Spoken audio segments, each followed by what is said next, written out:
ইমাম সাহেব বিবাহ করবেন বলে হ্যাঁ, বলে আমগো এলাকায় দেখি ভালো একটা মেয়ে আছে। তাই নাকি? বলে হ্যাঁ। কেমন? বলে তুলনাই নাই। বলে বাবা কি করে? মুসল্লিরা বলে আমগো ইমাম সাহেব যে আগে ছিলেন খতিবে আজম, বড় একজন বুজুর্গ, বড় বুজুর্গ, তিনি কয়েকদিন আগে ইন্তেকাল করেছেন। তার একটা সুন্দরী রূপসী আল্লাহর বান্দি আছে, আমরা এখনো তাকে দেখি না। আমগো মহিলারা পর্যন্ত বাইরে তাকে দেখে না। যেমন তার চরিত্র তেমন তার চেহারা। বলে আপনারা প্রস্তাব দিয়ে ব্যবস্থা করেন। আমি রাজি হয়ে গেলাম। এবার প্রস্তাব দেওয়াতে মেয়েটাও রাজি হয়ে গেল। একজন খতিব, আমার বাবার খতিবের জায়গায় যে খতিব, তার সাথে আমার বিবাহ হবে, ভালোই তো, আমি ধন্য হয়ে যাব। মেয়েটা রাজি হয়ে গেল। একজন কোরআনওয়ালা খতিব ও ইমাম আমার স্বামী হয়ে যাবে। বিয়ার তারিখ হয়ে গেল, বিবাহ হলো আজকে বাসর রাত। খতিব সাহেব আজকে বাসর ঘরে যাবেন। রাতের বেলা বাসর ঘরে যখন যায়, আল্লাহর বান্দা যুবক সালাম দিয়া মসজিদের থেকে বিদায় নিয়া ওই বাসর ঘরে ঢুকলো। ঢুকার পরে একটা সালাম দিল। সালামের পরে মেয়েটা তাকায় দেখতেছে, আমার চেহারার দিকে তাকায় না। কেমন একজন খতিব আমি পাইলাম যে আমার কানের স্বর্ণের অলংকারের দিকে বারবার তাকায়, আমার গলার হার আর চেইনের দিকে তাকায়, আমার আঙ্গুলের স্বর্ণের আংটির দিকে তাকায়। আহারে, আমি এত ভালো মনে করছিলাম, সে তো মনে হয় লুভি। স্বর্ণের দিকে তাকায় কেন? স্বর্ণের দিকে কেন তাকায়? এত লুভি কেন?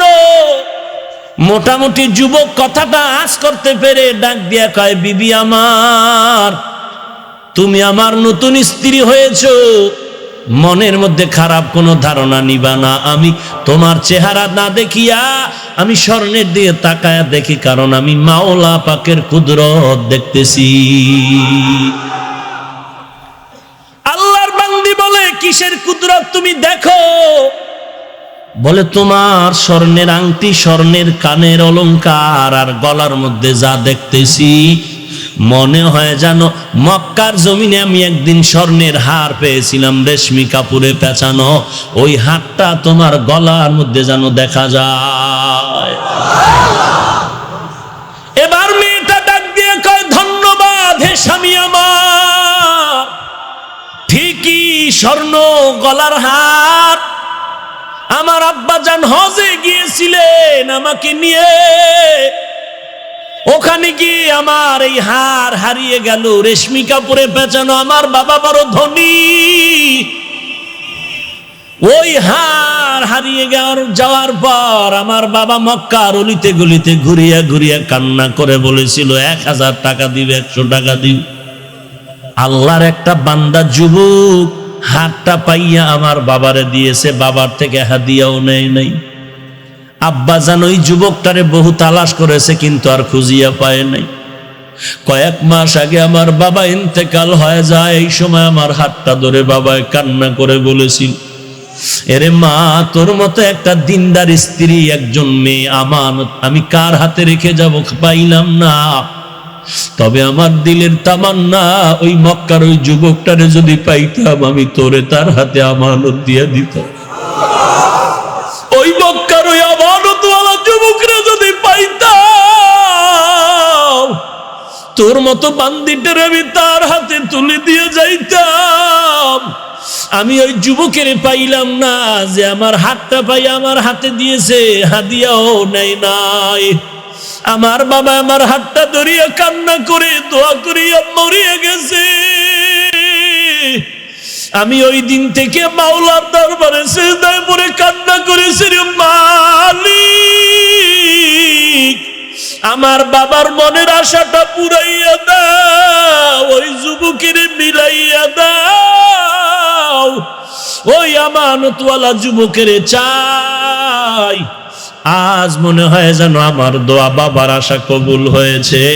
তোমার হারানো হার দিয়ে তুমি হাদিয়া নাও নাই, তুমি বলেছিলে আমার মাওলা আমারে হাদিয়া দিবেন। আজকে আমার মাওলা তোমার উপরে খুশি, শুধু আজকে হার তোমাকে দেয় নাই, বরং হারওয়ালা বান্দিকেও তোমাকে হাদিয়া দিয়েছে। या इलाही तू मेरा माबूद है, या इलाही तू मेरा माशूक है, या इलाही मुझसे मुझको दूर कर, ताकि देखो मुझ में तुझको एक नजर। মক্কার জমিনে খানা নাই, পানি নাই, বৃষ্টি নাই, ফসল নাই, দুর্ভিক্ষ। এই দুর্ভিক্ষের মধ্যে একজন আল্লাহর গোলাম যুবক, একদিন দুদিন প্রায় 3-4 দিন হয়ে গেল, খানা নাই, ডানে বামে খুঁজতেছে, খানা নাই। হজের মৌসুম চলতেছে, বান্দা হজও করতেছে, কিন্তু খানার উপবাস, মক্কায় দুর্ভিক্ষ। একদিন বান্দা হোটেল নিজের বাসার থেকে বাইতুল্লাহর পথে যখন যাচ্ছে, বাইতুল্লাহর কাবার আর চতুর্পার্শ্বে তখন এত খোলামেলা ছিল না, এত সুন্দর সাজানো ছিল না। আল্লাহর গোলাম যুবক রাস্তায় চলতে গিয়া বাইতুল্লাহর কিনারায় দেখে একটা রেশমি কাপড়ের মধ্যে কি যেন পড়ে আছে, পোটলা পড়ে আছে রেশমি কাপড়ের। আল্লাহর বান্দা যুবক রেশমি কাপড়ের পটলাটা দেখা, রেশমি কাপড় বড় দামি। আল্লাহ কোরআনে বলেন, কিয়ামতের ময়দানে জান্নাতি মেহমানদের আল্লাহ রেশমি কাপড় দিয়া সাজায় দিবে। আল্লাহর বান্দা রেশমি কাপড়টা দেখিয়াও ধরে না, কার না কোন জিনিস ধরিয়া আবার বিপাকে পড়ে যায়। কিছু দূর রেখে আবার বান্দা চলে গেলেন। হঠাৎ মনের ভিতর একটা খেয়াল আসলো। কি খেয়াল? যদি আমি এই রেশমি কাপড়ের অংশটা ফেলে যাই, ভেতরে কোনো মূল্যবান জিনিস থাকতে পারে, কোনো চোর ডাকাত যদি পায় আমানতের খেয়ানত করবে, এটা তো মারাত্মক অবস্থা হবে। আমি আল্লাহর বান্দা মনের নিয়তটা খাঁটি কইরা যদি আমি আমানতের সাথে যেই লোকটা হারায় গেল, যার জিনিসটা হারিয়ে গেছে তার হাতে পৌঁছাইয়া দিতে পারি, আমি আল্লাহর কাছে অনেক অনেক আমি বরকত পাবো, অনেক পুরস্কার পাবো। এই ভাবনা নিয়া যুবক 3 দিনের না খাওয়া ক্ষুধার যাতনায় বান্দা অনেক কষ্ট করিয়া পেছন দিকে আইসা রেশমি কাপড়ের অংশটা হাতের মধ্যে নিয়ে ডাইরেক্ট বাসায় চলে গেল। রেশমি কাপড়ের অংশটা খুলিয়া ভেতরে তাকায় দেখে সুন্দর একটা স্বর্ণের হার। এমন সুন্দর হার, ওই হারের মধ্যে আবার পেঁচায়া পেঁচায়া 300 মুক্তার দানা দিয়া এক সুন্দর পেঁচানো, সুন্দরভাবে সাজানো। আল্লাহর বান্দা স্বর্ণের হার পেয়ে বড় খুশি, আবার অন্তরে ভয়, না জানি আবার আমার হাতের থেকে এটা খেয়ানত হয়ে যায়। আল্লাহ তুমি যথাযথ পৌঁছায় দেওয়ার রাস্তা খুলে দাও। এরে নবীর উম্মতের দল রেশমি কাপড়ের মধ্যে স্বর্ণের হার পাইল, আবার 300 মুক্তার দানা দিয়া পেঁচানো, ঘরের মধ্যে হেফাজতে রাইখা। এইবার কে হারাইলো? হারানো ব্যক্তির তালাশে ঘুরতেছে মক্কার ভেতর।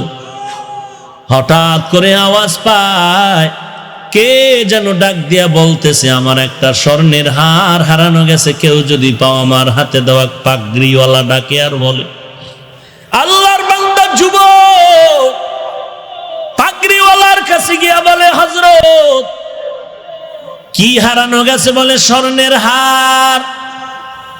কেমন? বলে রেশমি কাপড়ে পেঁচানো। আর কি? বলে স্বর্ণের হাতে মুক্তার দানা লাগানো। বলে আমার সাথে হাতটা দেন, আমার সাথে চলেন। বুজুর্গ পাগড়িওয়ালাকে নিয়ে নিজের বাসায় চলে গেলেন। স্বর্ণের হার রেশমি কাপড় সহ তার হাতে দিলেন। কয়দিনের না খাওয়া। ওই যুবক 3 দিনের উপবাস। ওই পাগড়িওয়ালা বলেছিল যে আমার হারানো হাতটা ফিরায় দিবি, তাকে আমি 100 টাকা দান করে দিব হাদিয়া। যুবক মালটা তার হাতে আমানত দিয়ে এবার বিদায় নেয়। এখন বুজুর্গ বলে হাদিয়া নেও। বলে আমি এখন এর বিনিময়ে হাদিয়া নিব না, আমি চাই আমার আল্লাহ দিবে। বলে হাদিয়া নেও। বলে না, হাদিয়া হিসাবে এই মুহূর্তে নিব না। 3 দিনের না খাওয়া হাদিয়া দেওয়া সুন্নত, নেওয়া সুন্নত, তারপরও যুবক নিলেন না। তাকওয়া কার ভয়? हर के दारत खौफे हक दर दिल मदम जन्नतुल मअवा देहद उरा मकाम। বুজুর্গরে হাতটা দিয়ে চলে গেল। পাগড়িওয়ালা বুজুর্গর দিলে বড় আফসোস, এমন একটা সৎ ছেলেকে যে আমাদের হার ফিরায় দিল, হাদিয়াও নিল না। যুবক বাইতুল্লাহর কিনারায় বইয়া মন ভরে তার জন্য দোয়া করলেন। শেষ হয়ে গেল। যুবক কাফেলা নিয়া বাড়িতে রওয়ানা। বিমান নাই, রকেট নাই, তখন তো স্টিমার, নদীপথে সফর। নদীপথে সফরে রওয়ানা। আল্লাহর কঠিন পরীক্ষা। নদীর ভেতরে যাওয়ার পরে তুফান শুরু হয়ে গেল। তুফানের এক পর্যায়ে স্টিমার পানির নিচে চলে গেল, ডুবে গেল। ওই আল্লাহর গোলাম তাকওয়াওয়ালা যুবক ওই স্টিমারের একটা বয়া ধরে হাত ধরে রাখলো। আল্লাহ পাক নদীর পানিকে হুকুম দিলেন, আমার বান্দাটারে কিনারায় পৌঁছায় দাও। 3 দিনের না খাওয়া বান্দা আল্লাহর গোলাম যুবক পানিতে ভাসতে ভাসতে জংলার কিনারায় চলে গেল। নদীর ওপার উইঠা তাকায় দেখে চতুর্দিকে জঙ্গল, রাস্তা নাই, চলার মতো অচেনা পথ। আল্লাহর বান্দা তাকওয়ার মানদণ্ডে আল্লাহর ভয় নিয়ে রাস্তায় হাঁটে আর আল্লাহর নামের জিকির করে, আল্লাহর জিকির করে। আল্লাহ বলেন, ফাজকুরুনি আযকুরুকুম। যেই বান্দা আমার জিকির করে আমিও তার স্মরণ করি, যে আমাকে ভুলে না আমি আল্লাহ তাকে ভুলি না। আল্লাহর বান্দা জংলার কিনারায় হাঁটতেছে হাঁটতেছে, রাস্তা নাই। কিছু দূর গিয়া দেখে জংলার মাঝখান দিয়ে একটা সরু পথ। যুবক আল্লাহর গোলাম ওই পথ দিয়ে হাঁটতেছে, দেখি কোথায় যাইতে পারি, অচেনা পথে চলতেছে। হেঁটে হেঁটে ভিতরে গিয়া তাকায় দেখে আল্লাহর ঘর, একটা মসজিদ দেখা যায়। আল্লাহর বান্দা মসজিদে ঢুকলেন। নামাজের সময় হয়ে গেল, বান্দা নামাজ আদায় করলেন। নামাজের পরে বান্দা বসে বসে আল্লাহর কোরআন তেলাওয়াত করে। আল্লাহকে পাওয়ার জন্য যত মাধ্যম আছে এর মধ্যে গভীর মাধ্যম হলো 2টা। 1 নম্বরে নামাজ, 2 নম্বরে কোরআন শরীফের তেলাওয়াত। আল্লাহর বান্দা এবার মসজিদে বসে কোরআন তেলাওয়াত করেন। মনে আছে? এলাকার মানুষ ভিড় জমে গেল, এত সুন্দর তার কণ্ঠের তেলাওয়াত। সবাই খুশি, এত সুন্দর যুবকের তেলাওয়াত। এবার সবাই আবদার করে, হযরত আপনি আমাদের মসজিদে থাকেন, আমগো মসজিদের ইমাম নাই, খতিব নাই, কয়েকদিন আগে মারা গেছে। যুবক কয়, যেহেতু আমার ঠিকানা নাই, বাড়ি ঘর নাই, আমি এখানে থাকি, পরে ঠিকানা নিয়ে খোঁজ খবর নিয়ে এখানে থাকবো, আর প্রয়োজনে ফ্যামিলি নিয়ে আসবো, এখানে মা বাবার খেদমত করুন। যুবক ওই মসজিদে থাকার পর এখনো বিবাহ করে নাই। ওদিকে পেটের মধ্যে ক্ষুধা, আল্লাহ পাক রাস্তা খুলে দিতেছেন। ওয়া মান ইয়াত্তাকিল্লাহ ইয়াজআল লাহু মাখরাজা। আল্লাহর ভয় তাকওয়া নিয়ে যারা চলবে, ওরে আল্লাহ কুদরতি ভাবে রিজিক দিয়ে দিবেন। যুবক আল্লাহর গোলাম ইমামতি করতেছেন। কিছুদিনের মধ্যে মুসল্লিদের মনের ভিতরে এমন একটা আশান্বিত উদয় হয়ে গেল যে ইমাম সাহেব আমাদের এখন তো অবিবাহিত, বিবাহের প্রয়োজন। ইমাম সাহেব বিবাহ করবেন? বলে হ্যাঁ। বলে আমগো এলাকায় দেখি ভালো একটা মেয়ে আছে। তাই নাকি? বলে হ্যাঁ। কেমন? বলে তুলনাই নাই। বলে বাবা কি করে? খেয়াল করেননি সবাই? মুসল্লিরা বলে আমগো ইমাম সাহেব যে আগে ছিলেন খতিবে আজম, বড় একজন বুজুর্গ, বড় বুজুর্গ, তিনি কয়েকদিন আগে ইন্তেকাল করেছেন। তার একটা সুন্দরী রূপসী আল্লাহর বান্দি আছে, আমরা এখনো তাকে দেখি না। আমগো মহিলারা পর্যন্ত বাইরে তাকে দেখে না। যেমন তার চরিত্র তেমন তার চেহারা। বলে আপনারা প্রস্তাব দিয়ে ব্যবস্থা করেন, আমি রাজি হয়ে গেলাম। খেয়াল করেন ভালো করে, এবার প্রস্তাব দেওয়াতে মেয়েটাও রাজি হয়ে গেল। একজন খতিব, আমার বাবার খতিবের জায়গায় যে খতিব, তার সাথে আমার বিবাহ হবে, ভালোই তো, আমি ধন্য হয়ে যাব। ওই আল্লাহর বান্দি, আম গাছে আম হয়, কোনোদিন মান্দার গাছে আম পাওয়া যাবে না। হ্যাঁ, মেয়েটা খুশি হয়, একজন আল্লাহওয়ালা পাইছি, আমার স্বামী আমার কপাল ধন্য। আর ভোলার মেয়েরা কয়, হুজুর লাগবে না, দাড়িওয়ালা চাই না, একজন রমনা পার্কের যুবক নিয়ে আসো। ঠিক নি? এরে মা বোনের আসেনি পর্দার আড়ালে? আছে? এরে আম্মা জান, আমিও তো মায়ের সন্তান। আপনারা কত দূর থেকে এসেছেন বয়ান শোনার জন্য গো মা। আপনার কি মনে চায় না আপনি একজন এমন আলেমের স্ত্রী হবেন, এমন একজন আলেমের মা হয়ে কবরের দিকে যাবেন, যে আপনার সন্তান আপনার জানাজার ইমামতি করায় আপনাকে দাফন করে রাখবে? আপনার সন্তানের পেছনে হাজার হাজার মানুষ দাঁড়ায় দাঁড়ায় ইমামতির নামাজ পড়বে। ও আম্মা জান, আপনি শুধু মা হলে হবে না, আপনার উপরে কত দায়িত্ব জানেন। আপনার আদর্শের কারণে একটা দুনিয়া হতে পারে আদর্শওয়ালা। আপনার আদর্শের কারণে সন্তান আদর্শ পাবে, সন্তানের কারণে গোটা জগতে আলো ছড়ায়া যাবে। এরে পর্দার আড়ালের মা, আজকে মাদ্রাসায় পড়ে সম্মান কমে নাই রে মা। এত সম্মান আল্লাহ দান করেছেন, ভাষা নাই বুঝায় দেওয়ার মা। আজকে মা বাবা কত গর্ব করে রে পর্দার আড়ালের মা। আল্লাহ পাক এত সম্মান কোরআনওয়ালা টুপিওয়ালারে দান করেছেন। আল্লাহ পাক এই জমিনে এত সম্মান দিয়েছেন, এই সম্মানে জমিনে আর দ্বিতীয় কেউ নাই। মেয়েটা রাজি হয়ে গেল, একজন কোরআনওয়ালা খতিব ইমাম আমার স্বামী হয়ে যাবে। বিয়ার তারিখ হয়ে গেল, বিবাহ হলো আজকে বাসর রাত। খতিব সাহেব আজকে বাসর ঘরে যাবেন। আগের খতিবের মেয়ে তার স্ত্রী হতে চলছে।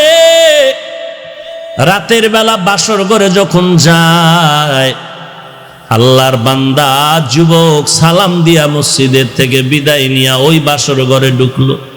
ঢুকার পরে একটা সালাম দিল। সালামের পরে মেয়েটা তাকায় দেখতেছে, আমার চেহারার দিকে তাকায় না। কেমন একজন খতিব আমি পাইলাম যে আমার কানের স্বর্ণের অলংকারের দিকে বারবার তাকায়, আমার গলার হার আর চেইনের দিকে তাকায়, আমার আঙ্গুলের স্বর্ণের আংটির দিকে তাকায়। আহারে, আমি এত ভালো মনে করছিলাম, সে তো মনে হয় লুভি লুভি, স্বর্ণের দিকে তাকায় কেন? স্বর্ণের দিকে কেন তাকায়? এত লুভি কেন? মোটামুটি যুবক কথাটা আঁচ করতে পেরে ডাক দিয়া কয়, বিবি আমার, তুমি আমার নতুন স্ত্রী হয়েছো, মনের মধ্যে খারাপ কোনো ধারণা নিবা না। আমি তোমার চেহারা না দেখিয়া আমি স্বর্ণের দিকে তাকায়া দেখি, কারণ আমি মাওলা পাকের কুদরত দেখতেছি। আল্লাহর বান্দি বলে, কিসের কুদরত তুমি দেখো?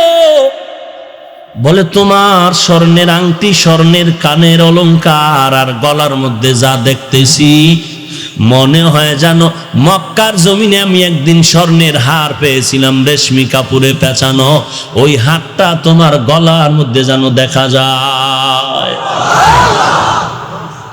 এবার মেয়েটা ডাক দিয়ে কয়, ধন্যবাদ হে স্বামী আমার। ঠিকই স্বর্ণ গলার হার। আমার আব্বাজান হজে গিয়েছিলেন আমাকে নিয়ে, ওখানে গিয়ে আমার এই হার হারিয়ে গেল, রেশমি কাপড়ে পেঁচানো। আমার বাবা বড় ধনী, ওই হার হারিয়ে যাওয়ার পর আমার বাবা মক্কার অলিতে গলিতে ঘুরিয়া ঘুরিয়া কান্না করে বলেছিল, 1000 টাকা দিবে, 100 টাকা দিবে। আল্লাহর একটা বান্দা যুবক হাতটা পাইয়া আমার বাবারে দিয়েছে, বাবার থেকে হাদিয়াও নেয় নাই। আব্বাজান ওই যুবকটারে বহু তালাশ করেছে, কিন্তু আর খুঁজিয়া পায় নাই। কয়েক মাস আগে আমার বাবা ইন্তেকাল হয়ে যায়। এই সময় আমার হাতটা ধরে বাবায় কান্না করে বলেছিল, এরে মা, তোর মতো একটা দিনদার স্ত্রী, একজন মেয়ে আমানত আমি কার হাতে রেখে যাব পাইলাম না। তবে আমার দিলের তামান্না, ওই মক্কার ওই যুবকটারে যদি পাইতাম আমি তোরে তার হাতে আমানত দিয়ে দিতাম। ওই মক্কার ওই আমানতওয়ালা যুবকরা যদি পাইতাম, তোর মতো বান্দিটার আমি তার হাতে তুলে দিয়ে যাইতাম। আমি ওই যুবকের পাইলাম না যে আমার হাতটা পাই আমার হাতে দিয়েছে, হাদিয়াও নেই নাই। আমার বাবা আমার হাতটা ধরিয়া কান্না করে দোয়া করিয়া মরিয়া গেছে। আমি ওই দিন থেকে মাওলার দরবারে সিজদায় পড়ে কান্না করেছি, রে মালিক, আমার বাবার মনের আশাটা পুরাইয়া দাও, ওই যুবকের মিলাইয়া দাও, ওই আমানতওয়ালা যুবকের চাই। আজ মনে হয় যেন আমার দোয়া বাবার আশা কবুল হয়েছে। তোমার হারানো হার দিয়ে তুমি হাদিয়া নাও নাই। তুমি বলেছিলে আমার মাওলা আমার হাদিয়া দিবেন। আজকে আমার মাওলা তোমার উপরে খুশি, শুধু আজকে হার তোমাকে দেয় নাই, বরং হারওয়ালা বান্দিকেও তোমাকে হাদিয়া দিয়েছে। या इलाही तू मेरा माबूद है, या इलाही तू मेरा माशूक है, या इलाही मुझसे मुझको दूर कर, ताकि देखो मुझ में तुझको एक नजर। এরে আমার পর্দার আড়ালের মা ও বোনেরা, মাওলার দরবারে চোখের পানি ছেড়ে কাঁদো। বাড়িওয়ালা টাকাওয়ালা দেইখা পাগল হইও না রে বোন। টাকা পাইবা বাড়ি পাইবা, যদি শান্তি না পাও জীবনটার কোনো দাম নাই। এরে আল্লাহর বান্দিরা আমার মাওলার কাছে বলো, মালিক দুনিয়াতে তুমি আমার এমন একটা স্বামী দিও, অন্তত কোরআনওয়ালা যেন থাকে, দিনদার হয়, চরিত্রটা যেন ভালো হয়। ও ভোলা এলাকার যুবক ভাই, আল্লাহর দরবারে চোখের পানি ছেড়ে কান্দ করো, আল্লাহর কাছে মাপ চাও, আর বলো আল্লাহ এমন একটা মেয়ে তুমি আমার স্ত্রী বানায় দিও, কিছু পাই আর না পাই অন্তত যেন কোরআনওয়ালা পাই। কারণ যেই মহিলা কোরআনওয়ালা হবে তার সন্তানও জমিনের আদর্শওয়ালা হবে। গাছ ভালো হলে ফল ভালো হবে। এরে যুবক আল্লাহর গোলাম, আল্লাহর দরবারে তওবা করে কান্না করো। জীবনে কোনো মেয়ের চরিত্রে আঘাত করবি না, যদি করো তোর কপালটা পুড়ে যাবে, তোর জিন্দেগি ধ্বংস হয়ে যাবে। জীবনে নেশাগ্রস্ত হইও না, নেশার পেছনে পড়িও না রে বাবা। আজকে একটা যুবক আল্লাহর বান্দা, আপনাদের ভোলা এলাকার দামি সবাই নাম বললে চিনবে, সাংবাদিকতা করত আল্লাহর বান্দা। আজকে চোখের পানি ছেড়ে দোয়া চাইলেন, অ্যাক্সিডেন্ট হয়ে পা একটা অনষ্ট হওয়ার পথে চলে গেল। আমাকে আগের ছবিগুলো দেখাইলো আর বলল, হুজুর আমি অল টাইম পিস্তল নিয়ে চলতাম। বলার মধ্যে আমার সামনে একটা চোখ তুলে কথা বলার কেউ ছিল না, কিন্তু আপনার বয়ান শোনার পর আমি এমন ভাবে মজবুত হয়ে গেছি, আমি প্রতিদিন নামাজ পড়ি রাতের বেলায়, অসুস্থ অবস্থায় নামাজ ছাড়ি না।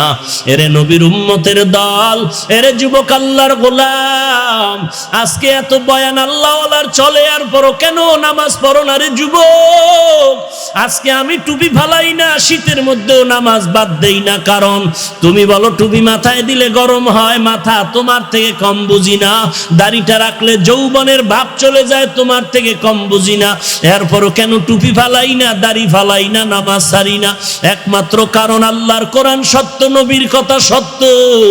গুনাহগার হয়ে কবরে গেলে কবরের আযাব সত্য হয়ে যাবে। জমিন থেকে 9,30,00,000 মাইল উপরে সূর্য রাতের বেলা নাই, এত ঠান্ডার মধ্যে এত গরম লাগে, এত ঘাম। আল্লাহর নবী বলেন, দুনিয়ার ঘরে আগুন লাগলে যেমন পানি ছাড়া ঠান্ডা করা যায় না, এই দুনিয়ার গরম থেকে জাহান্নামের আগুনের গরম আরো কঠিন। ওরে আল্লাহর নবী বলেন, গুনাহগারেরা যদি গুনাহ নিয়ে কবরে যাও, ওই কবরের মধ্যে দুই পার্শ্বের মাটির চাপ একটা নয়, দুইটা নয়, 70 থেকে 99টা সাপের কামড়। এরে নবীর উম্মত সাহাবায়ে কেরাম শুধু কবরের চিন্তায় কান্না, খানা নাই, ঘুম নাই। এরে যুবক আল্লাহর গোলাম, হাতের মধ্যে একটা বেতের বাড়ি দিলে সহ্য করা যায় না, গুনাহ নিয়ে কবরে গেলে মাটির চাপ কেমনে সহ্য করবা? আল্লাহর দরবারে তওবা করো হে মালিক। এই ময়দানে ডানে বামে তাকায় দেখো, তোমার মতো কত যুবক দাড়িওয়ালা 5 ওয়াক্ত নামাজি, তুমি কেন পারবা না? তোমার মতো যুবক ব্যবসা করে নামাজ ছাড়ে না, তুমি কেন পারবা না? তোমার মতো যুবক ড্রাইভারি করে নামাজ ছাড়ে না, তুমি কেন পারবা না? আল্লাহর কাছে তওবা করো, চোখের পানি ছেড়ে কান্না করো, আল্লাহ গুনাহ নিয়ে কবরে যাব না, তোমার দরবারে আমি তওবার দরজায় ফিরে আসলাম, তুমি আমাকে মাফ করে দাও। জীবনে আর নামাজ ছাড়বো না, জাহান্নামের আগুন সহ্য করতে পারবো না। আজকে থেকে ধোকায় পরে যত গুনাহ করছি তওবা কর, দরজায় ফিরে আসলাম, আর জীবনে গুনাহ করব না, নামাজ ছাড়বো না, মা বাবাকে কষ্ট দিব না, আলেম ওলামাদের বিরোধিতা করব না, আর কোনোদিন দেশের বিরুদ্ধে, জাতির বিরুদ্ধে ষড়যন্ত্র করব না, আর কোনোদিন নবীর সুন্নতের বাহিরে চলবো না। জীবনে টুপি আর ছাড়বা না, নামাজ ছাড়বা না। ওরে আমি টুপিদারির কারণে তো আমাদের সম্মান কমে নাই। তুমিও বাজার করো, আমিও বাজার করি, তুমিও 3 বেলা খাও, আমিও 3 বেলা খাই, তুমিও বিয়া শাদী করেছো, আমিও করেছি।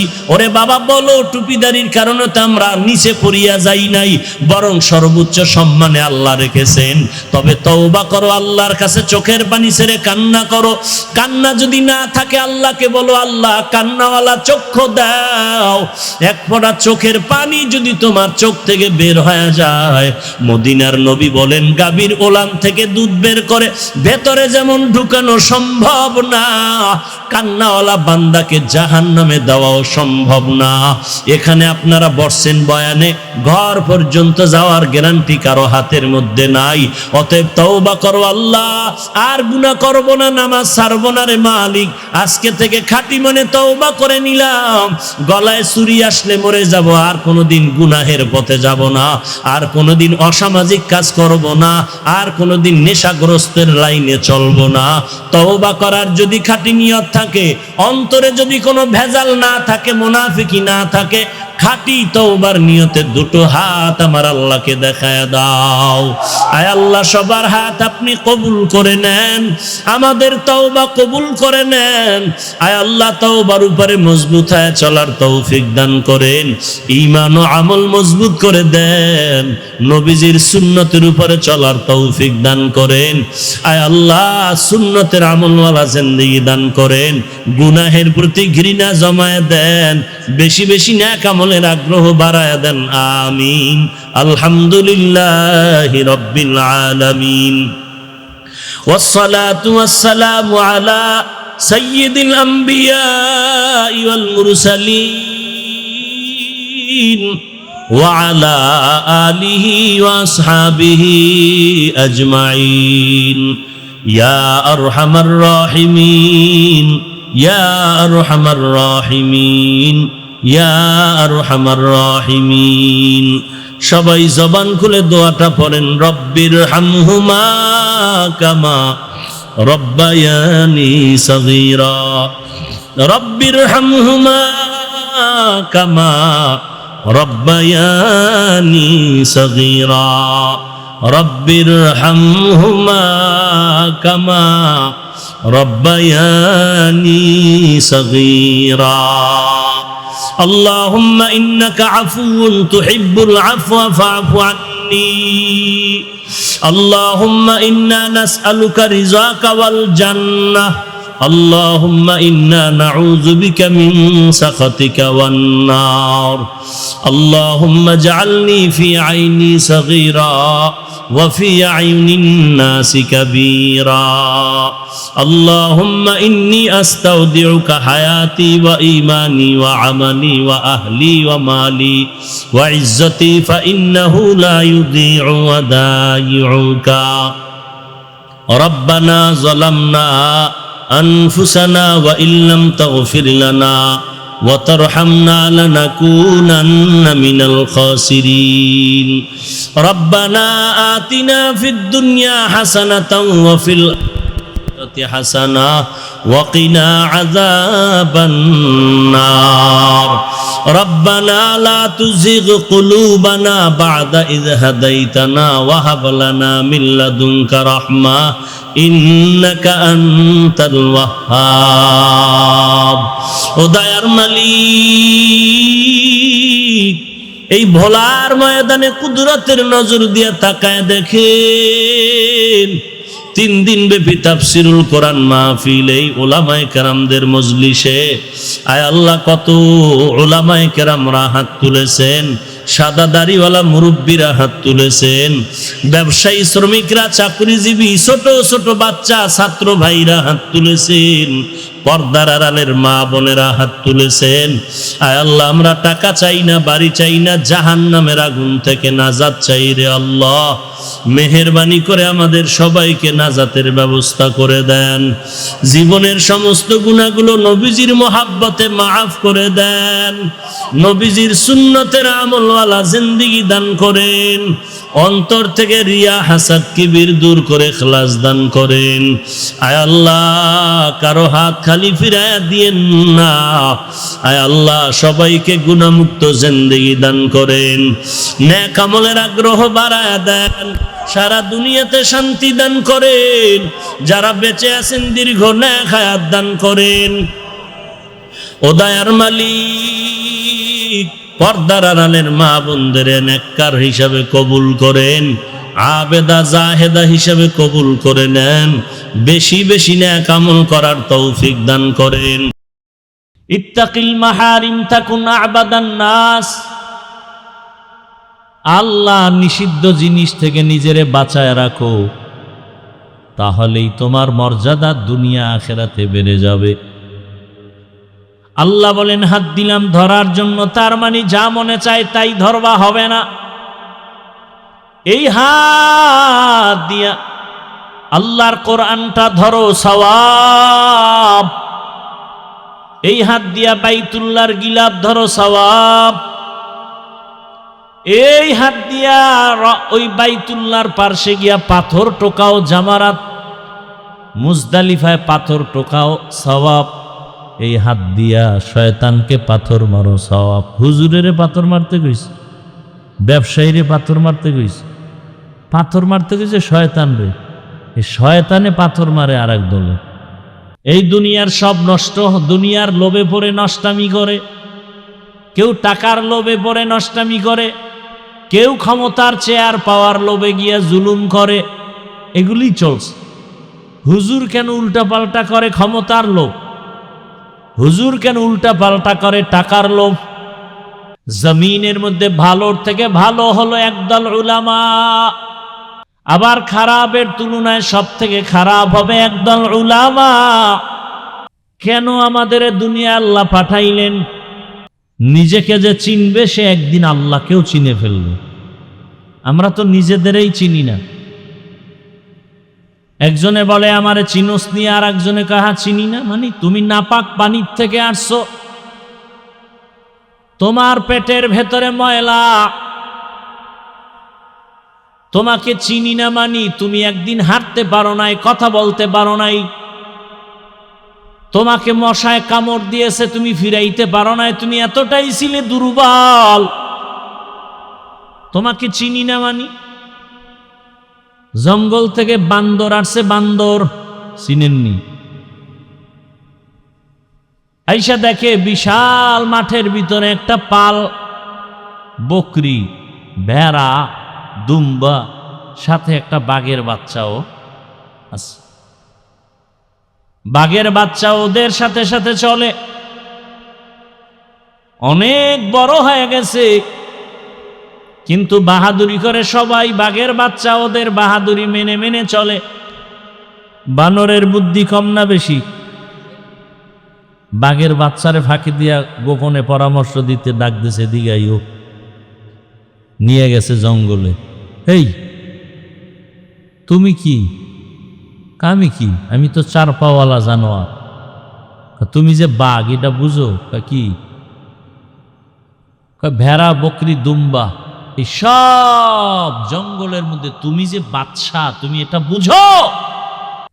কয় না বুঝি না, কয় দিগায় কানে ধইরা টানতে নিয়ে গেছে পানির কাছে, কূপের কিনারা গিয়া কয় আয়না চিনো? কয় না। এদিকে দেখ, চেহারাটা দেখছে, বাবার কথা মায়ের কথা মনে পড়ছে। আমার মা তো এরকম ছিল। পানির মধ্যে তাকায় নিজের চেহারা যখন দেখছে, আমি তো বাদশা, আমি কেন বকরির গোলাম হয়ে থাকবো, ভেড়া দুম্বার গোলাম হয়ে থাকবো? আমি তো জঙ্গলের, আমার মা ছিল বাদশা, আমিও থাকবো বাদশা। আমার হুঙ্কারে গোটা জঙ্গল কাঁপে, পশু পাখিরাও কাঁপে। বানর কয় সেই হুঙ্কার বন্ধ রাখছো কেন? কয় আমি তো নিজের এখনো চিনতে পারি নাই। পানির মধ্যে তাকাইয়া যখন চিনতে পারলাম, এবার তোর আসল আওয়াজটা দিয়ে একটা হুঙ্কার দে। যখন হুঙ্কার দিছে পুরো জঙ্গল কেঁপে উঠছে, বকরিরাও দৌড়। কি হইল বুঝলাম না। এইবার কয় এতদিন আমি নিজে চিনতে পারি নাই, এখন চিনছি আমি বাদশাহ। আমার বাদশাহী হালাতের চিৎকার দিয়েছি, কথা বেশি বলবা না, অবস্থা খারাপ হয়ে যাবে। আল্লাহ কয় মানুষ তোরা আশরাফুল মখলুকাত, জিনেরাও দামি না, তোরাই তো জমিনের বাদশাহ। মানুষ তোমরাই হবে আখেরাতে বাদশাহ। সেই মানুষ কেন ইহুদির গোলামি করো, বেঈমানের গোলামি করো, সুদখোরের গোলামি করো, ঘুষখোরের গোলামি করো? ওই ঘুষখোর তো তোমার চেয়ে বড় চোর।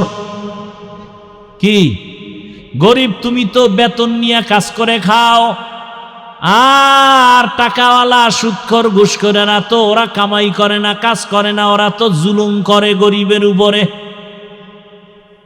সুদে টাকা লাগায়, গরিবের থেকে টাকা মেরে নেয়।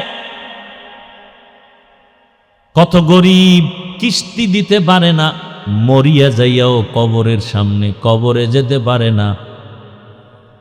ব্যাংকের এনজিওর সদস্যরা দায়িত্বশীল এসে কয় এতটা কিস্তি বাকি, সব আদায় করো, তারপরে কবর হবে। কি শুনতেছি আমগো ইউনুস সাহেব নাকি যে কয়দিন ছিল, এনজিওরা 50 বছর আগায় গেছে। যারা একেবারে কথা বলতে পারত না। আপনারা জানেন না খ্রিস্টান মিশনারি চট্টগ্রাম পার্বত্য অঞ্চলগুলোতে কি পরিমাণ মুসলমানকে টাকার লোভ দেখায় খ্রিস্টান বানাচ্ছে। ছেলেকে খ্রিস্টান বানায় দিস। উত্তরবঙ্গে যান, ওখানে ওরা স্কুল করে টাকা দিয়া, চাল দিয়া, বই দিয়া, সব দিয়া ওদের ধর্মে নিয়ে আসছে। আমাদের মুসলমানদের গরিব যারা, ওদের স্কুলে পড়াচ্ছে।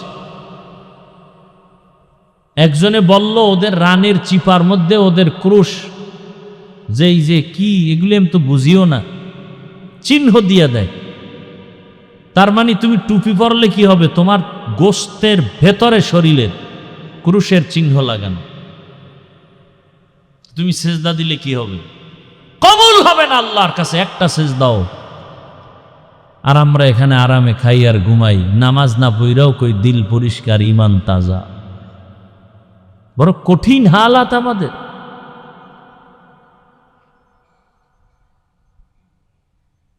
আলিফ লাম মিম যালিকাল কিতাব,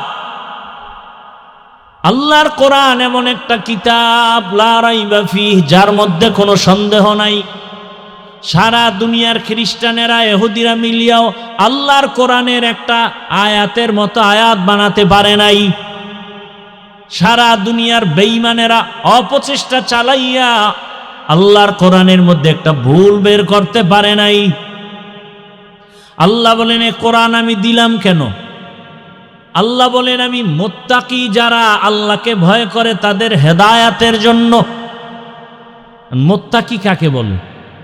যে গুনাহ থেকে নিজেকে বাঁচায় রাখে, সে মুত্তাকি। বুঝে থাকলে বলেন, যে গুনাহ থেকে নিজের বাঁচায় সে কি হেদায়েতের উপরে নাই? আল্লাহর কোরআন বলেন হুদাল্লিল মুত্তাকিন,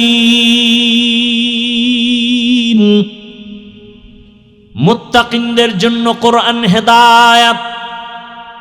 প্রশ্ন, মুত্তাকি তো হেদায়েতের উপরে আছে বিধায়ী মুত্তাকি, তাকে আবার কিসের হেদায়েত করবে? প্রশ্ন আছে না নাই? মুফাসসিরিনে কেরাম বলেন, আমরা যে নামাজে দাঁড়াইয়া সবাই পড়ি ইহদিনাস সিরাতাল মুস্তাকিম সিরাতাল্লাযীনা আন'আমতা আলাইহিম গায়রিল মাগযুবি আলাইহিম ওয়ালাদ-দাল্লিন।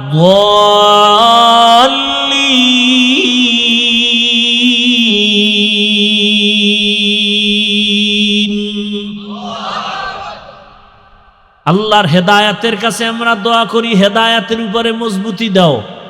ইহদিনা সিরাতাল, হেদায়াত দাও, জান্নাতে সহজে পৌঁছার হেদায়াত দাও। আরে নামাজ ছাড়া আমরা সবাই আয়াতটা কখন পড়ি? নামাজে না? তো নামাজি ব্যক্তি তো হেদায়াতের, এই মোবাইল বইবেন দূরে, তাও চোখের সামনে। নামাজে দাঁড়াইছি তো হেদায়াতের উপরে আছি, আবার কেন বলি আমাকে হেদায়াত দাও? মুফাসসিরিনে কেরাম বলেন, হেদায়াত পাইয়া যাওয়াটাই সফলতা না, হেদায়াতের উপরে মজবুত হইয়া থাকাটা সফলতা। কত আলেম হেদায়াত পেয়েছে কিন্তু এখন আর মজবুত নাই, টাকার লোভে, ক্ষমতার লোভে।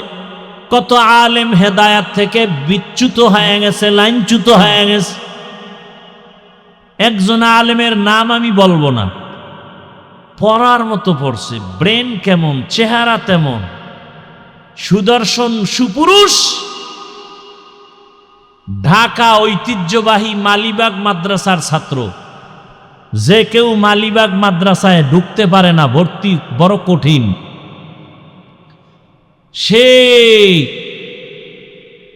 অনেক বছর আগের কথা, সেই সময়ের ছাত্র, বড় কঠিন। হাফেজে কোরআন, শুধু মাওলানা না, তারপরে তার একটা যোগ্যতা মুফতি। নামের মুফতি না, মূলত কাজের মুফতি, লেখাপড়া ভালো করে, হাফেজ, মাওলানা, এরপরে মুফতি। ঢাকার শহরে মসজিদে তারাবির নামাজ পড়াইলেন, 5 ওয়াক্ত নামাজের ইমামতি করে। বর্তমানে সে নাস্তিক, মুসলমানের ভিডার ভয় ইন্ডিয়া গেছি গা। এখন সে প্রশ্ন উঠায় বারবার, কোরআনের আয়াত কয় সুন্দর করে, হাদিস কয় সুন্দর করে। মুফতি তো বিশুদ্ধ তেলাওয়াত, এত নাম্বার আয়াত, এত নাম্বার হাদিসের মধ্যে এই ভুল, আল্লাহর এই অন্যায়, নবীজি এই অন্যায় করছে। তাসনিমের লগে তাল মিলাইয়া লাইবে এগুলি পর্ব আকারে চলতেছে। আপনি নাউজুবিল্লাহ করলে লাভ হইবে কি? বাংলাদেশে নাস্তিক আছে না নাই? আপনি নাউজুবিল্লাহ হইল কি? মিয়া, হিন্দুরা পূজা করতে পারে না আপনাদের বীরের কারণে। আপনারা কত বড় নিম্নে নেমে গেছেন। ওখানে গিয়া সন্তেষ খাইতেই হবে, নাইলে জিব্বা ঠান্ডা হবে না।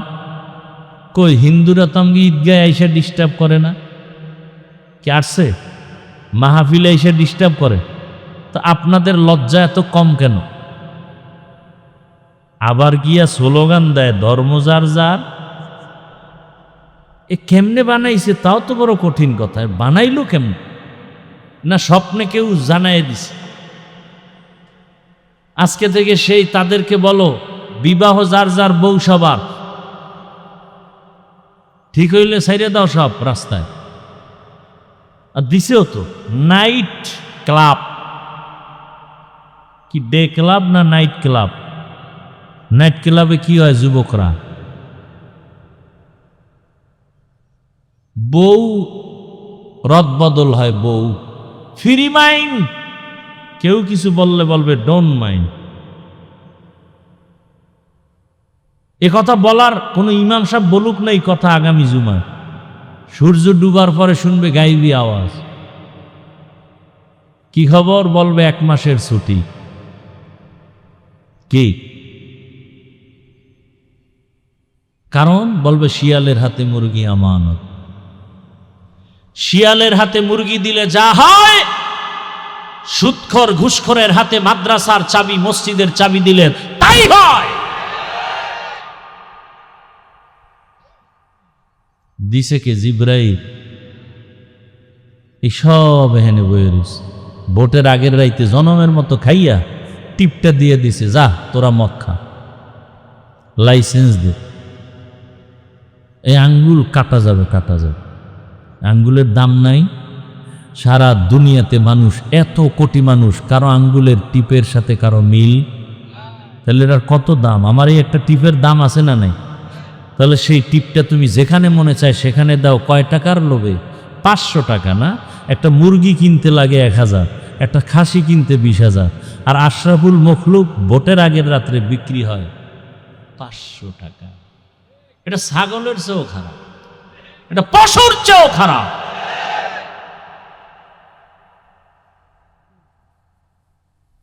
পশু কিনতে, একটা গরু কিনতে কত? 1 লাখ। তোমার দাম 1 লাখ থেকে কম। তুমি যেহেতু বিক্রি হবা, অন্তত গলায় একটা রশি লাগায় বলতো আমারে 1 লাখ থেকে একটু বেশি দিও, কারণ আমি ছাগলও না গরুও না, অন্তত আমার 500 টাকা বেশি দিয়ে কিনে নাও। লজ্জা মুসলমানের উপর। এই বয়ান কে করবে? করার মানুষ নাই, বলার মানুষ নাই, শোনার মানুষ নাই, বিরোধিতা করার মতো বেয়াদবের অভাব নাই।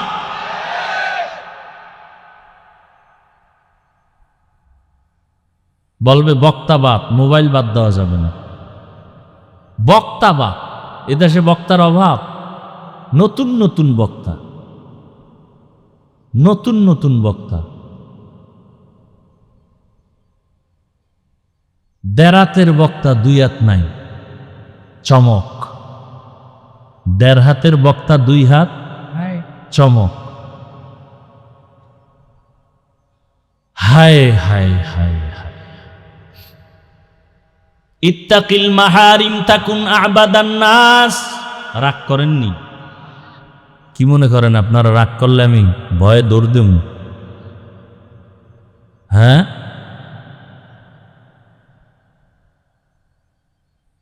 হায়। এই আমগো ওলামায়ে কেরাম, মাদ্রাসা, হাফেজে কোরআন, আলেম ওলামা, এদের মাধ্যমে এখনো বাংলাদেশটা এখনো শান্তিতে আছে এখন। আর সে আলেমদেরকে গালি দেওয়া, ফেসবুকে বিরোধিতা করা এখনো বন্ধ করে নাই। কিছু বেয়াদব আছে। অজ মাহফিলে বাধা দেবে হিন্দু, খ্রিস্টানরা, বাধা দেয় মুসলমান। চিন্তা করতে পারেন এটা কেমন মুসলমান?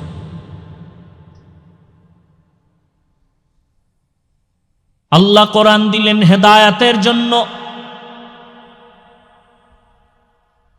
আর এক আয়াতে আল্লাহ বলেন, আমি কোরআন কেন অবতীর্ণ করলাম? শাহরু রমাদান আল্লাযী উনজিলা ফীহিল কুরআন হুদাল লিন্নাস ওয়া বাইয়িনাতিম মিনাল হুদা ওয়াল ফুরকান। রমজানে কোরআন অবতীর্ণ করলাম গোটা দুনিয়ার মানুষের হেদায়াতের জন্য। সূরা বাকারার শুরুতে বলল মুত্তাকিনদের হেদায়াতের জন্য,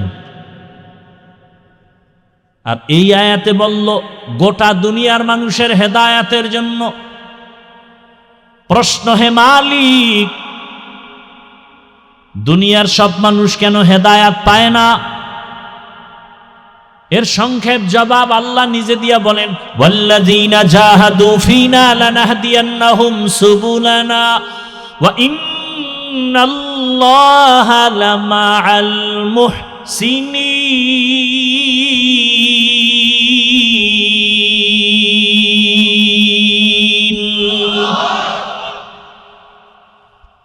আল্লাহ তাআলা বলেন, যারা চেষ্টা করে হেদায়াতের আমাকে পাওয়ার জন্য, আমি তাদের জন্য হেদায়াতের পথ খুলে দেই। কোরআন দিলাম সারা দুনিয়ার মানুষের হেদায়াতের জন্য, কেন মানুষ হেদায়াত পায় না? জবাব হলো এই মানুষ হেদায়াত চায় না।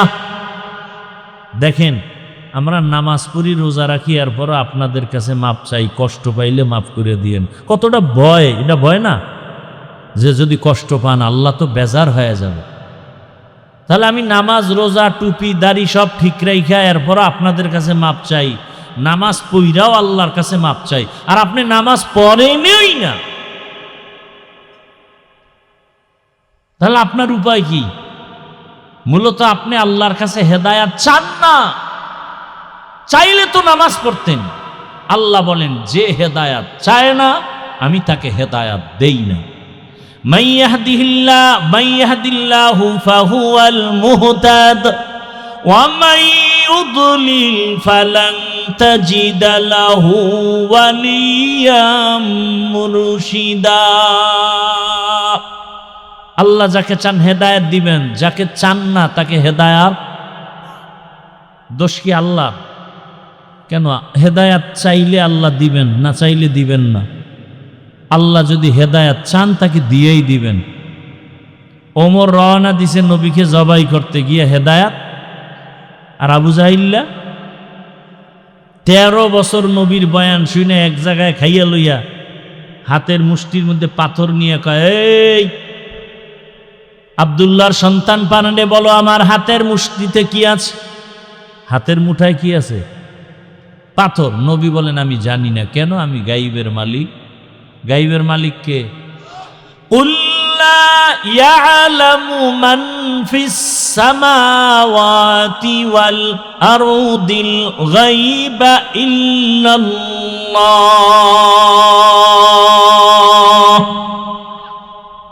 হে নবী, আপনিই বলেন, আসমানের বাসিন্দারা কেউ গায়ব জানে না, জমিনের বাসিন্দারা কেউ গায়ব জানে না।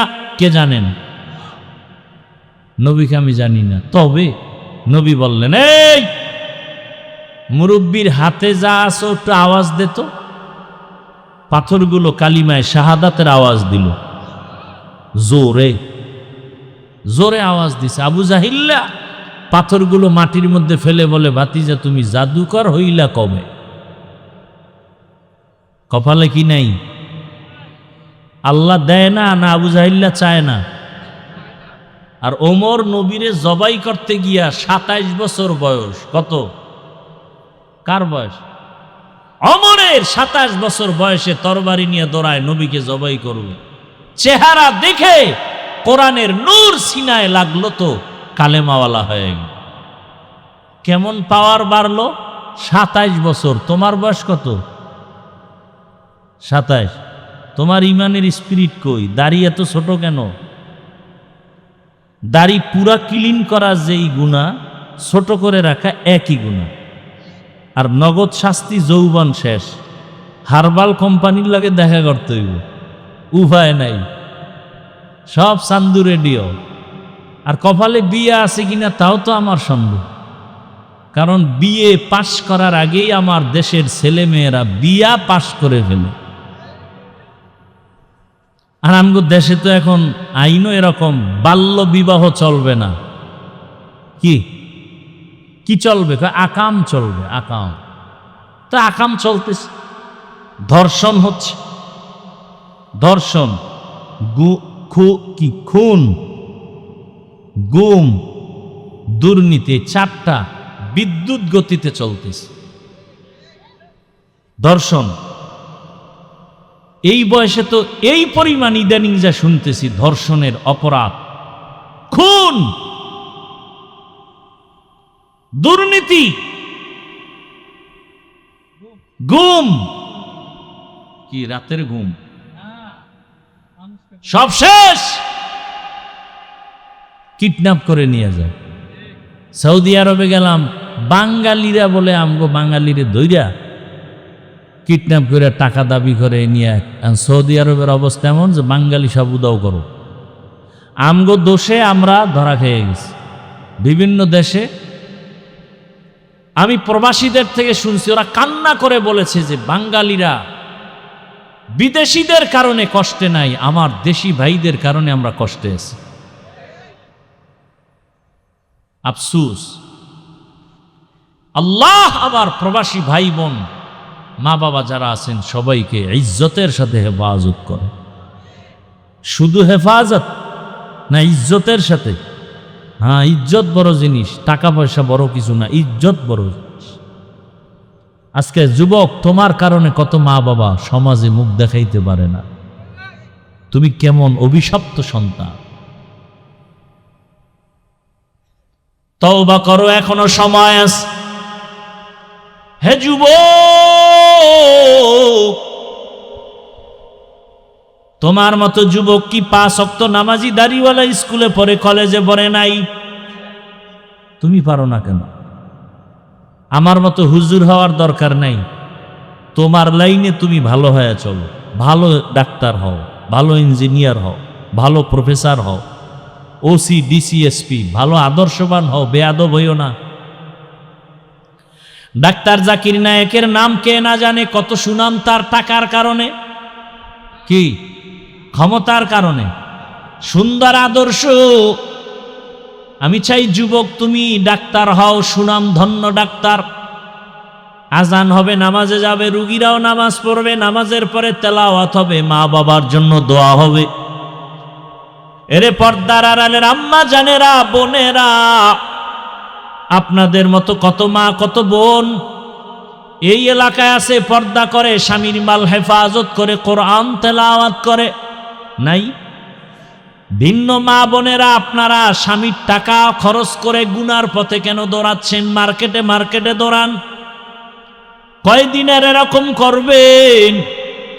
ক্ষতিটা তো নিজের করেন নাই, করছেন আপনার সন্তান নষ্ট, আপনার স্বামীর মাল নষ্ট করেন নাই, আপনার নিজের ক্ষতি নিজে করলেন। এক সময় আপনার সন্তান, যেদিন আপনারা দুনিয়াতে থাকবেন না, মনে মনে ধিক্কার দিবে আর বলবে আমার মা বাবা এতটাই খারাপ, আমার মা বাবার চরিত্রের কারণে আমি সন্তানটা ভালো হতে পারি নাই। আমার মা বাবার সারাটা দিন ঝগড়া করত, আমার আম্মু জান আমার বাবার টাকা নিয়ে মার্কেটে মার্কেটে ঘুরতো, মোবাইল নিয়ে সময় কাটাতো, সারা রাত মোবাইলে গুনাহ করত। ওই মা বাবাকে সন্তান ধিক্কার জানাবে আর চোখের পানি ফেলবে আর বলবে কেন ভালো হতে পারলাম না। আবার আম্মা জানেরা, আপনাদের মতো কত মা কত বোন যারা পর্দা করে, নামাজ পড়ে, স্বামীর মাল হেফাজত করে, সন্তানটাকে আদোওয়ালা বানায় দেয়। ওই সন্তানটাও কোনো একদিন আল্লাহর কাছে শুকর আদায় করে দোয়া করবে, হে আল্লাহ আমার মা বাবার জীবন ধন্য, আমার মা বাবার কারণে আমি আজ ভালো হয়েছি, আমি ডাক্তার হলে আমি কোরআন পড়তে জানি, আমি ইঞ্জিনিয়ার হইয়াও কোরআন পড়তে জানি। আমার মা বাবার অবদান, আমার মা বাবার আদর্শের কারণে আমি আজকে ওসি হইয়াও কোরআন পড়তে পারি, ইসলাম সম্পর্কে অনেক ধারণা আমার। কত ওসি ডিসি নামাজ পড়ে না, আর আমি ওসি হইয়াও নামাজ পড়ি, ডিসি হয়ে নামাজ পড়ি রে, আবার আমি পুলিশ বিডিআরের চাকরি করি, নামাজ পড়ি। আমার মা বাবাকে দেখতাম কখনো দুইজনে ঝগড়া করে নাই, আমার বাবা কখনো মাকে ধমক দিয়া কষ্ট দিয়া কথা বলে নাই। এটা গুণের কথা না? সন্তান বলবে আর দোয়া করবে। ও বাবা জানেরা, খেয়াল করেন, আপনার সন্তান একদিন আপনার জন্য দোয়া করবেন আর বলবেন আমার বাবা কোনোদিন মোবাইলে বাজে জিনিস দেখে নাই, আমার বাবা মা কাজ করত, মায়ের কাজের সাথে সহযোগিতা করত, আমার বাবা আমার মায়ের সাথে কোনোদিন ঝগড়া করে নাই, গালি দেয় নাই। দোয়া করবে। এমন মা বাবা কি হতে পারলেন যে আপনি মরিয়া গেল সন্তান আপনার জন্য দিল খুলে দোয়া করবে? এরে আম্মা জান, জীবনে তো মনের জাল মিটাইয়া গুনাহ কম করেন নাই, মনে চাইছে টাকার গরমে পার্কে যাবেন, দৌড়ায় গেছেন, বিভিন্ন রিসোর্টে দৌড়াবেন, দৌড়াইলেন, টাকার গরমে কত মোবাইল কিনলেন, ফালায় দিলেন, কিনলেন ফালায় দিলেন, নাচ গান দেখলেন, আড্ডা দিলেন, গুনাহ করলেন। এরে আম্মা জান, আর কত? এখনো কি তওবা করা যায় না? আপনারা তো হাফেজে কোরআনের মায়ের মতো দামি মা, আপনারা তো আলেমদের মায়ের মতো দামি মা, খাদিজা রাদিয়াল্লাহু আনহার মতো দামি নারী, আপনারা তো ফাতেমা রাদিয়াল্লাহু আনহার মতো দামি নারী, আপনারা তো আয়েশা রাদিয়াল্লাহু আনহার মতো দামি নারী। এরে আম্মা জান, এই দুনিয়াতে কে না জানে ফেরাউনের নাম? জানেন না? বলেন তার স্ত্রীর নাম কি? এই আসিয়ার ইতিহাস তো অবশ্যই জানেন। নবীজি বলেন কিয়ামতের দিন জান্নাতের 8টা দরজা খুলিয়া 4 জন নারীকে বারবার ডাকবে, আসো। জান্নাতের দরজা খোলা, যেখান দিয়া ঢুকবা সেখান থেকেই তোমার জান্নাতে বিছানা রেডি। কয়জন নারীকে ডাকবে? 4 জনের মধ্যে একজন নারী হবে আসিয়া।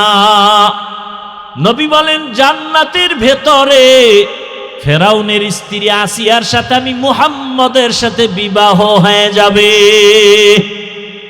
ও আম্মা জানেরা, আপনার স্বামী তো ফেরাউনের মতো খারাপ না। ও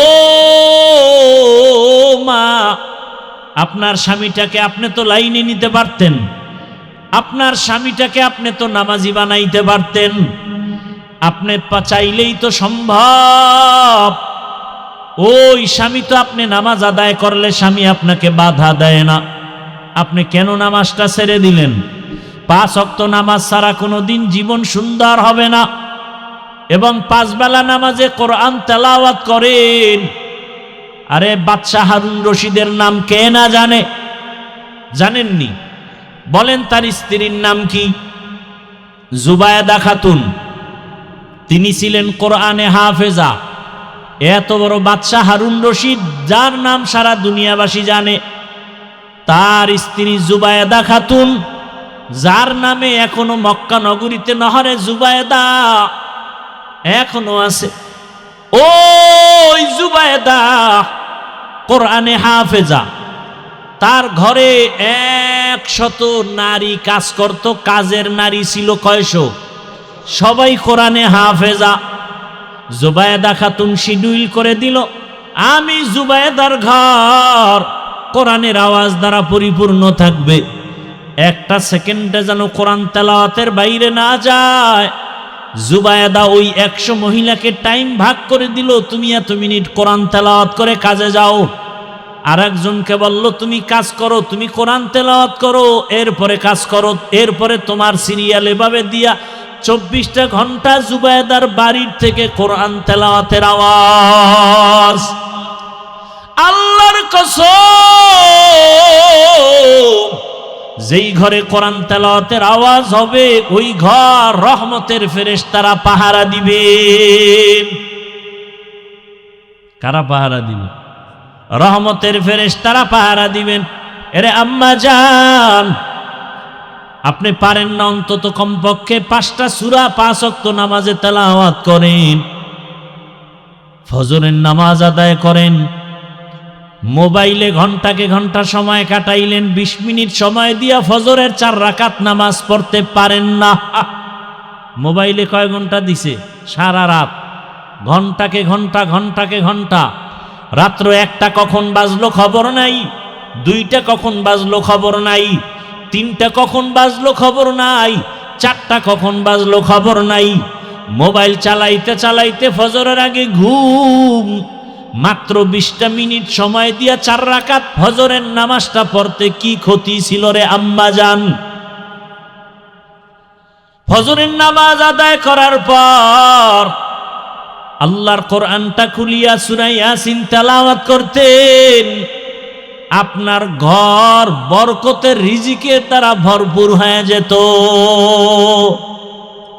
আবার জোহরের নামাজের পরে সূরা ফাতাহ, ইন্না ফাতাহনা লাকা ফাতহাম মুবিনা লিয়াগফিরা লাকাল্লাহু মা তাকদ্দামা মিন যামবিকা ওয়া মা তাআখার ওয়া ইউতিম্মা নি'মাতাহু আলাইকা ওয়া ইয়াহদিয়াকা সিরাতাম মুস্তাকিমা।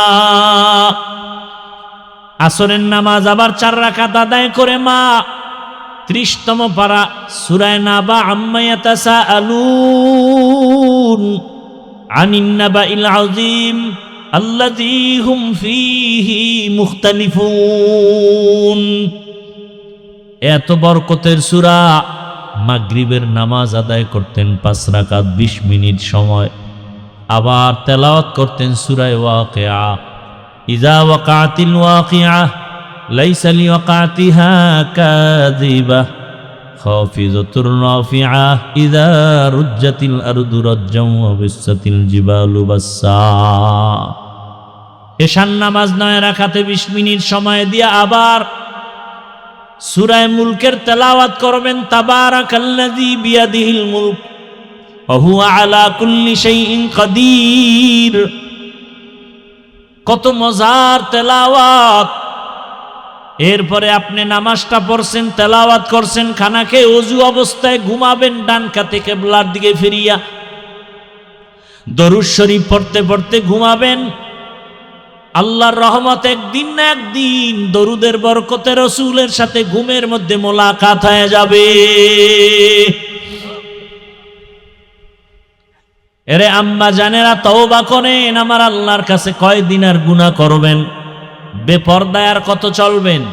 স্বামীর মাল আর কত খেয়ানত করবেন? সন্তানটাকে আর কত গুনার পথে চালাবেন? এখনই তওবা করেন। সন্তানটাকে ইঞ্জিনিয়ার বানালেও যেন কোরআনওয়ালা নামাজি ইঞ্জিনিয়ার হয়। সন্তানটাকে প্রফেসর যদি বানাতে চান, অন্তত কোরআনওয়ালা নামাজি প্রফেসর বানায়া যান। সন্তানটাকে ডাক্তার বানাবেন, সন্তানটাকে ওসি ডিসিএসপি বানাবেন, এমপি বানাবেন, কোরআন পড়নেওয়ালা নামাজি এমপি বানান।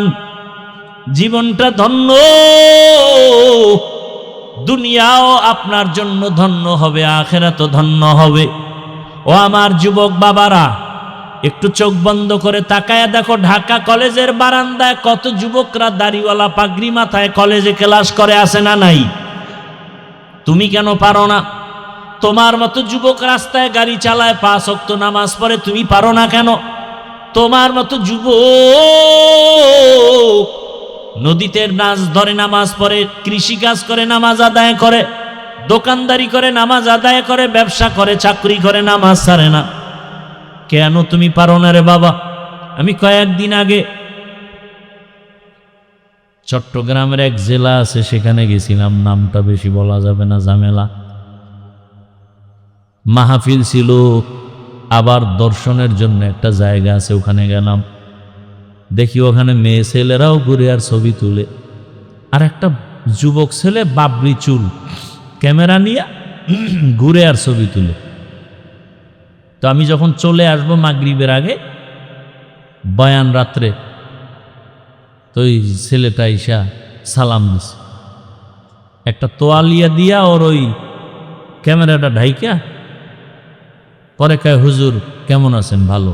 আমি একজন নাস্তিক ছিলাম, চরম পন্থার নাস্তিক, আপনাদেরকে পছন্দ করতাম না। কেমনে কেমনে আপনার বয়ান, আরো কয়েকজনের বয়ান শুনে আবার আমি ফিরে আসছি, এখন নামাজ পড়ি। আগে নামাজ পছন্দ করতাম না, হুজুরদেরকে পছন্দ করতাম না, আল্লাহ রসুল ইসলামের বিরুদ্ধে অনেক কিছু করেছে। আল্লাহ হেদায়েত দিতে কতক্ষণ? আমি যে এতক্ষণ বয়ান করতেছি, একবারও কি বলছি ভাই তুমি আমার মতো হুজুর হও? তুমি স্কুলে পড়ো, কলেজে পড়ো, চাকরি করো, ব্যবসা করো, কোনো বাধা নাই, কিন্তু ওখানে থেকে জান্নাতের রাস্তাটাকে সহজ করে চাকরি করো। কত আল্লাহর বান্দারা চাকরি করে, 1 টাকাও সুদ খায় না, হারাম খায় না, অভাব নাই। এরে আমার আল্লাহর গোলাম, তুমি সুদ ছাড়া চাকরি নাও না, ভালো লাগে না, এখানে সুদ কম, বেনিফিট কম, এজন্য চাকরি চাইরা অন্যদিকে দৌড়ায়, বড় মুসিবত। আর একজন যুবক বলে, আমি মরিয়ে গেল হারাম টাকার কাছে যাব না, চাকরি বাদ।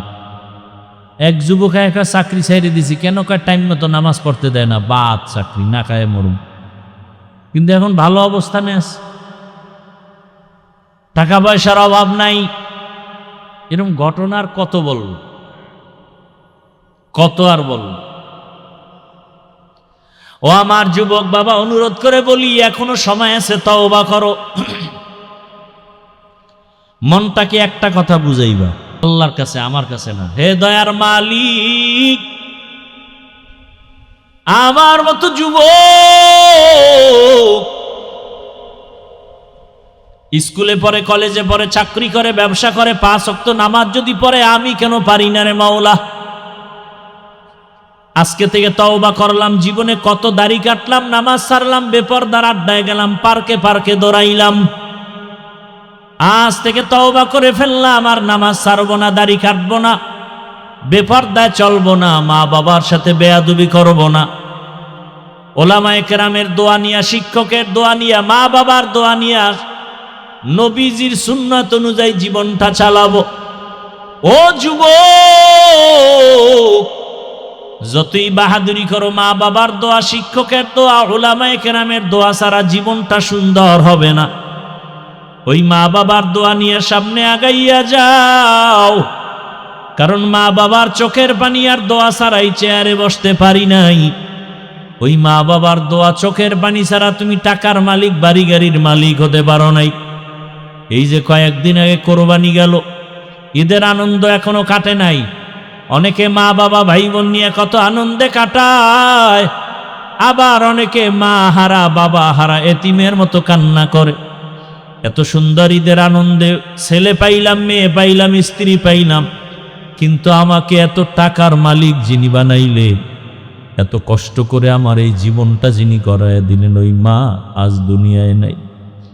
আজকে আমার মা থাকলে কোরবানির গোশত মা আমার মুখে তুলে দিতেন, বাবা থাকলে কত আনন্দ পাইতেন। মা বাবায় জীবনটা কত কষ্ট করে করে জীবনটা কাটাইছেন।